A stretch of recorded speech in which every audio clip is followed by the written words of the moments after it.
Hey guys, let's talk about some Olympians today, okay? So we have moved from the original creators, Gaia and Uranus, into the overthrow by the Titans. And now we have seen the Titans be overthrown, and we are looking at the Olympians. Most of Greek mythology takes place with these Olympians. So these stories, or all the stories that are going to come after this, rather, are going to include these heroes or these gods more than anybody else. Okay, so make sure we have that baseline there.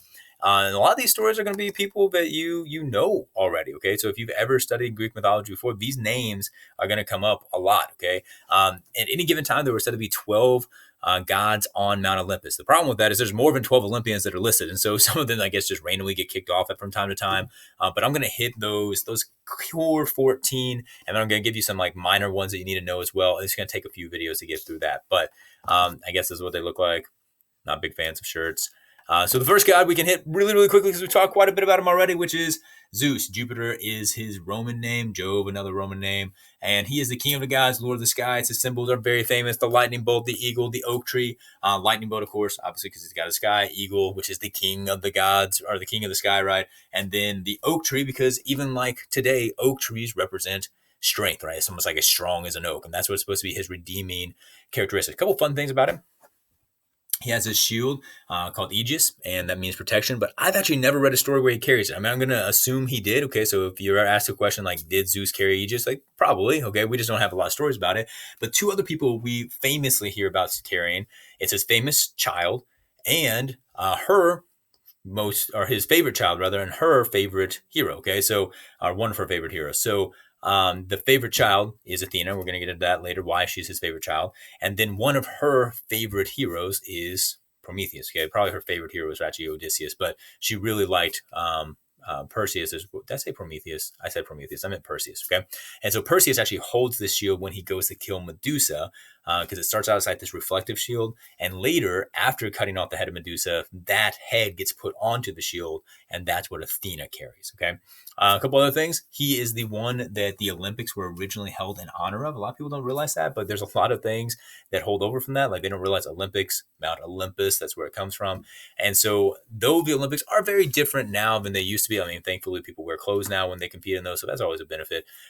But we have held on to some stuff. Like, for example, we don't start with a giant sacrifice of animals at the beginning of the Olympics anymore. But what do we start with? The giant torch, right? And so it's like a throwback to the original Olympics. Okay, we already talked about him overthrowing Cronus. The other thing I just want to throw out there, and I'm going to throw these things in my mythology lectures all the time because I think fun little tidbits like this are fascinating, especially when they have to do with weird and maybe underappreciated, especially fantastic creatures. But Pegasus is a very well-known fantastic creature. Actually, there's a little picture back here in the TriStar emblem. So he is the winged horse, right? There's only one of him, and he's in several stories. But when he, I guess, goes into retirement, he actually gets adopted by Zeus. Okay, and so he becomes Zeus's pet. And what I think is funny is that the myths take the time to tell us that they played fetch together with Zeus's lightning bolts. And I don't know, like to me, that's always entertaining because typically throwing electricity at an animal is a bad idea. But I guess with Pegasus, it worked out okay because he lived, right? And it was fine. The other thing about Zeus you need to know is that he had a lot of affairs. Okay, I counted it up one time just to see how many I could find in the stories, and I found 60. Okay, so that's a lot of affairs, and you need to understand this. Okay, so Zeus's fatal flaw is twofold.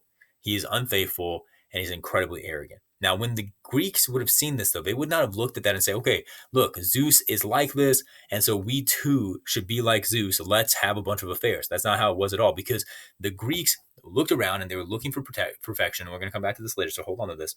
They were looking for perfection, and they said, we should not look any further than ourselves. Humanity is the standard of perfection. Now, what's the problem with that? Humans aren't actually perfect. And so what you're going to see is this, like, by nature, flawed view of perfection. To be perfect is to be human. To be human is to be flawed. Therefore, whatever is perfect has to inherently have some flaws in it. Okay. And so all their gods would have had flaws. Okay. There are very few that do not have kind of a good and bad characteristics. And so they would have looked at that and not said, okay, yeah, we should be like Zeus.